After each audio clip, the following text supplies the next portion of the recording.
Hey everybody, welcome back. It's Mama Kay coming at you from Winnipeg, Manitoba, Canada, here in my home studio. I am so thrilled to have this person with me today. We went to university together and just had far too many fantastic adventures together to mention on this family show. And yeah, I don't think I want to give him any more of an introduction than that. I think you're going to get a lot of fun stories. So without further ado, special guest, who are you? Hi, my name is Darrin Oehlerking, and I am an associate professor of music at the University of Saskatchewan in sunny Saskatoon. Dr. Oehlerking. Yes, the doctor means one thing. I am just a massive band geek. That is what it means. Geeks Unite. This is the place Yeah, for you. absolutely. So what is all entailed in your job? What do you do there at the university?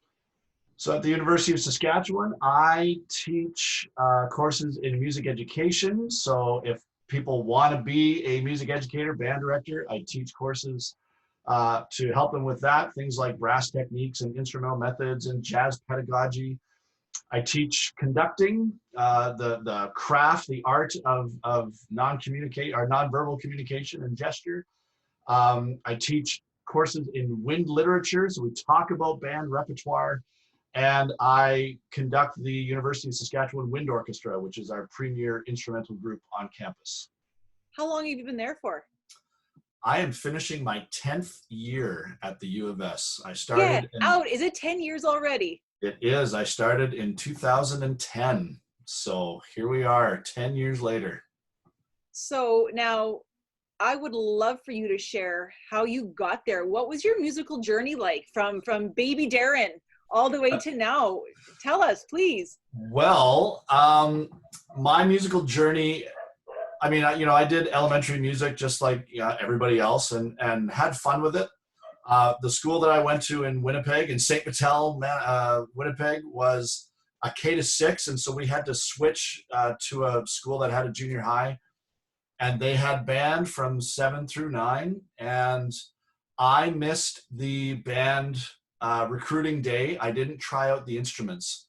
I was away that day and I was really scared. I was really nervous about taking band, and I actually didn't want to take band. That was not my choice. And my elementary music teacher, Mrs. Goodman, told my parents that I had musical talent and ability and I should be in band. And the only other option was art, and I was terrible at drawing. And most of my friends were going into band, so I kind of reluctantly said, okay. And I got to band the first day, and I filled out my little sheet. What do you want to play? And I looked at the trumpet and said, well, that has 3 valves. That looks pretty easy. So that's what I chose. Little did I know that you had to have all these silly combinations. It would have been way easier to figure out a clarinet or something like that. But anyways, I picked trumpet, and just within about 2 weeks, I had a pretty natural ability on it. I came pretty easily. I was a pleaser. I wanted to do well, and that was how I kind of started. That's just kind of where it stuck. And then I quickly became a band geek in grade 7, massive geek through junior high and high school, and then it went from there. So who were your teachers, Darrin? Well, Bill Christensen was my junior high and grade 12 band teacher. So Bill started me, and that was just so serendipitous and fortuitous. I mean, I couldn't have asked for a kinder, gentler, more knowledgeable human being to guide me through any type of path, band related.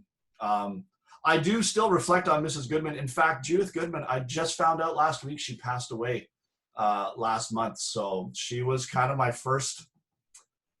I have so many great memories from the Dr. Penner music room with Mrs. Goodman in there. She was so kind and patient and gentle.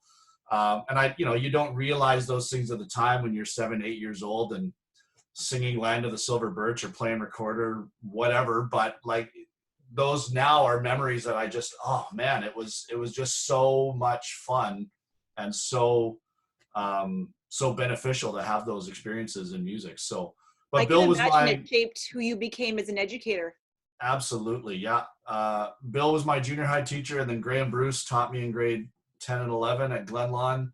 And then he took a leave and Bill came back, and I had Bill for grade 12. And it was, yeah, it was a dream. It was an absolute dream, band related, for me to have those two gentlemen guide me and cajole me and tell me what I needed to know and put me in my place and and all the things in between. So how did you end up going into the School of Music?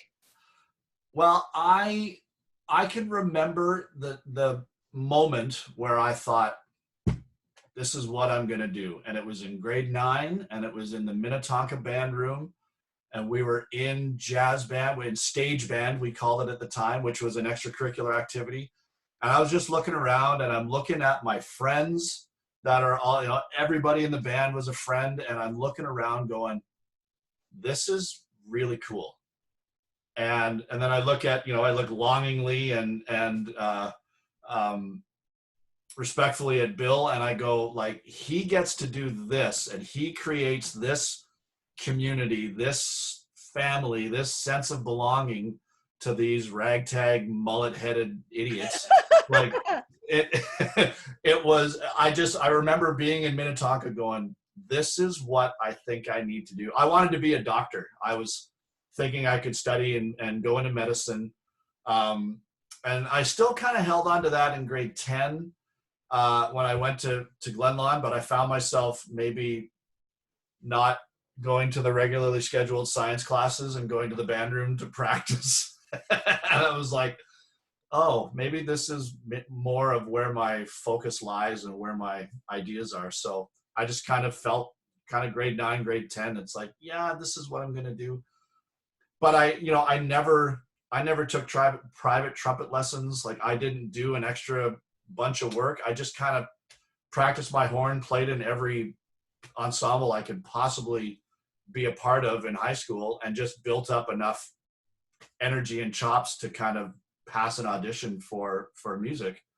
And then my eyes kind of opened up when I got to university. It was like, oh, that's what being a university musician means. It was a pretty eye-opening experience to kind of get into that scenario and change some habits, create some new habits, get rid of some other habits, and realize that, you know, I'm not the king of the castle in Glenlawn Collegiate anymore in my section or in this ensemble. I had to really work. I met, you know, incredible musicians like you that challenged me and just be like, wow, they really know their stuff. I better dig in and start working. So yeah, You're pretty kind. I definitely got a rude awakening in that first year. And my goodness, I think there were around 30 of us. And I think we were all shaking in our boots. We were quite the class. There were some incredible people and personalities. And, you know, I look back at the professors that I maybe mocked and wrote bad review class assessments for, and I look back, and now that I have that same job, I go, oh, maybe I was the issue. Maybe it wasn't just them. So yeah, it's pretty funny how you kind of come to these realizations. But that is fantastic. So remembering, of course, that this is a family show, Dr. Oh boy. What would you say, and I know you've had some fun experiences with different jobs, what is the weirdest gig or job that you have ever played or been involved in? There have been several. I know that you had the wonderful Mr. Greg Crow on a few episodes ago, and he and I played in 2 different bands, and so there's a lot in that ensemble. But I won't say that. I will actually tell you one from about 7 years ago in Saskatoon. So, you know, being more of a conductor now, I don't play my trumpet as often as I would like, but I still am able to play with the Saskatoon Jazz Orchestra. I play very sparingly with the Saskatoon Symphony, or just play a couple of gigs here and there. And I got a call in Saskatoon, one's June, I think it was June in 2012 or 13.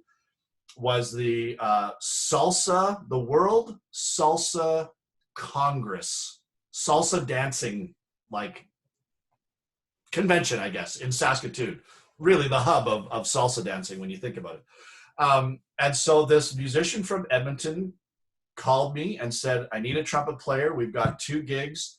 One was at a hotel in Saskatoon the one night, and the next night it was at a country and western bar in Saskatoon. That should have been my first hint that something was maybe a little awry. I said, yeah, no problem. I can play. Do you have the music? Oh, it's really super straightforward. You'll be playing second. I've got another, he hired another really talented trumpet player named Ryan Cole, fantastic guy. Show up, we'll do a little sound check and go through the music. I'm like, okay, I've played in jazz band. I've played lots of Latin music. I figure I should be able to handle this. The only thing that was true about the opening statement was that he had another trumpet player. We had no sound check. There was hardly any music. It was printed off, and it was literally cut and pasted together. There were no measure numbers. There were no indications. There were no titles of the pieces. Like, we didn't know what was happening. And this was it was like Dancing with the Stars. It was like this dance contest, and people are up and we're backstage and people are throwing costumes everywhere. And it's just like, what is happening? Anyways, we get on stage and it was a disaster. Like, he had his core musicians, the percussionist, the keyboardist, and bass player, but like, we had no idea what was happening. The horns, and there was another trombone player. We were just absolutely stunned. And the drummer is trying to yell where we're supposed to be, and there's no indications on the music whatsoever. So it kept falling apart. And, you know, the lead singer is looking back and yelling at us, and it's just like, time out. Like, if you give us the proper tools and materials, we'll be fine. So we stumble through the first night, and the second he goes, okay, the next gig. And I went, hold on, like, we need to have rehearsals. We need to have like all of these things. And so we show up at the country western bar the next day. Half of his band had quit and gotten in a van and went back to Edmonton already. Another horn player didn't show up. Like, the whole thing, we basically sat in this country western bar for 2 hours, and then the gig got canceled, and then he didn't pay us and he left.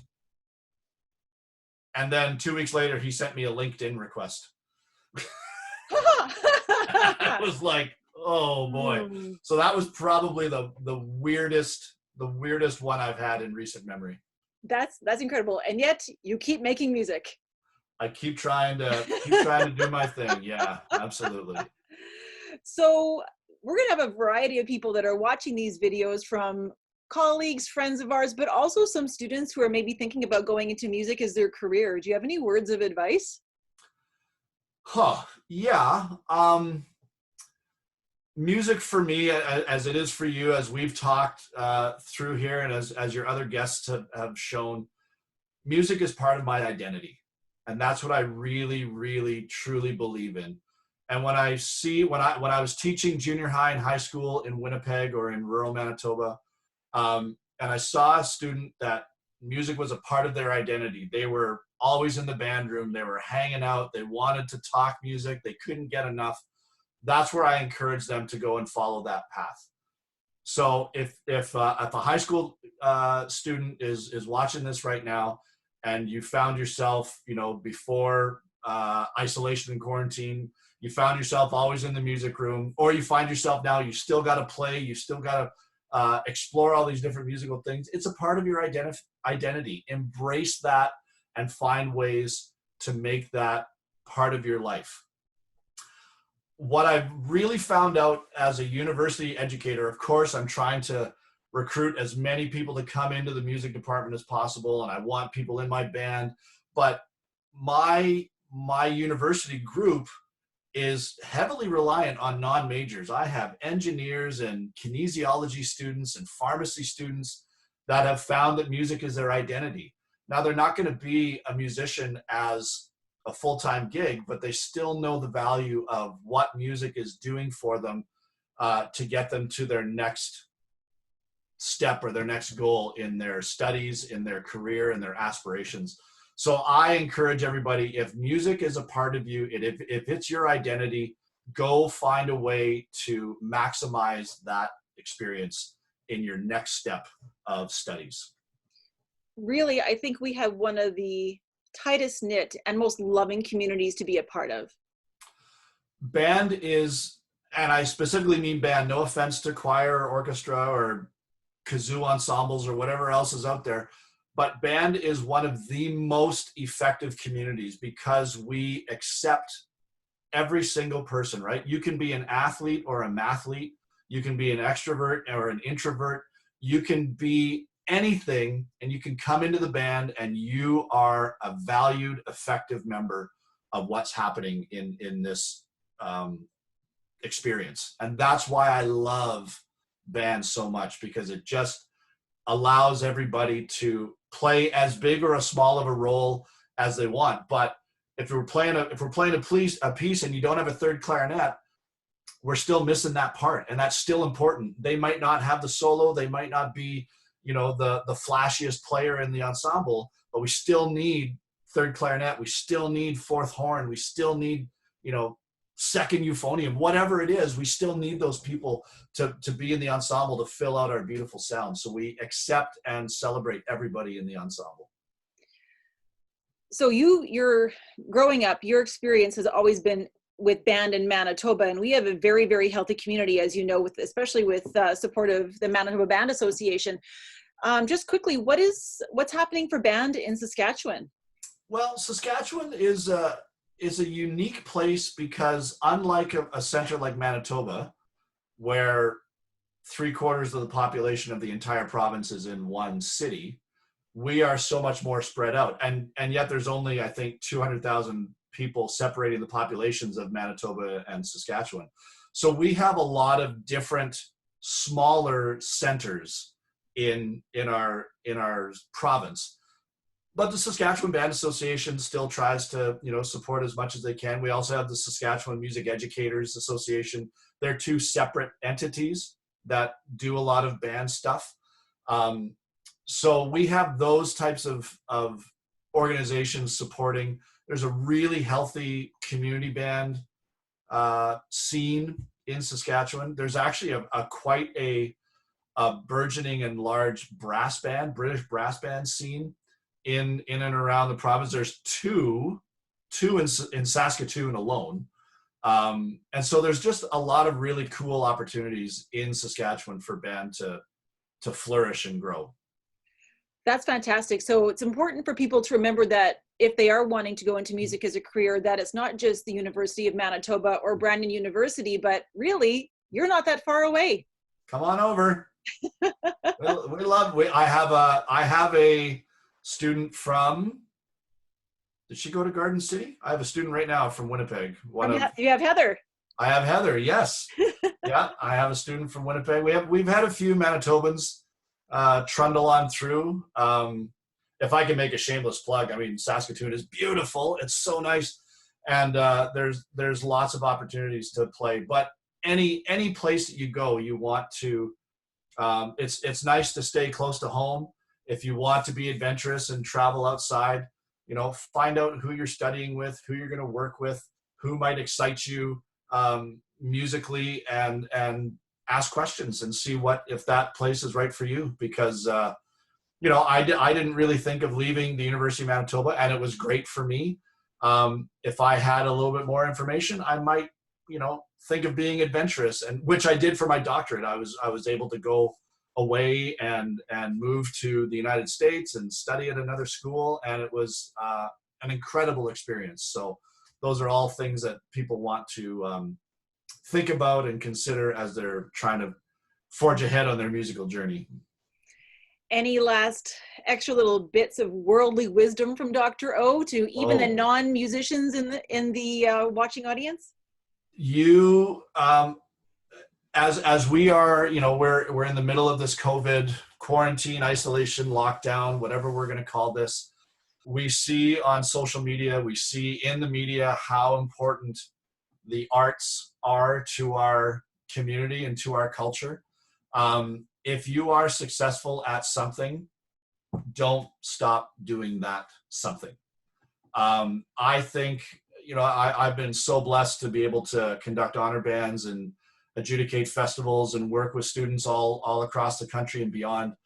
And I really mean it. Like, we as this generation, your and I generation of years old, we need people to continue to make great music, whatever that's going to look like. And whether you are a trombone player playing your dad's guitar, or whether you are a flute player and you're just going to keep playing flute, like, we need you to make music in order to sustain us and help us grow and help us move forward as a society. It's absolutely essential.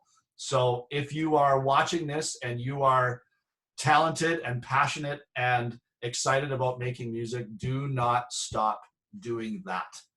Find ways to make that a part of your routine, a part of your life, and contribute to our well-being as a community and as a society, because we need you. Wise words indeed. Darrin, I can't thank you enough again for taking time and just for being such a great friend over all these years. My life definitely wouldn't be as rosy without you guys in it. Well, we feel the exact same way. So thank you for having me. Thank you for doing this. I can't wait to see the oodles and oodles of subscribers logging into this and hearing all your great guests. So I'm so honored and touched that you would consider having me on this forum, this format. So thank you. All the best to you, Darrin. You too. Bye. Bye.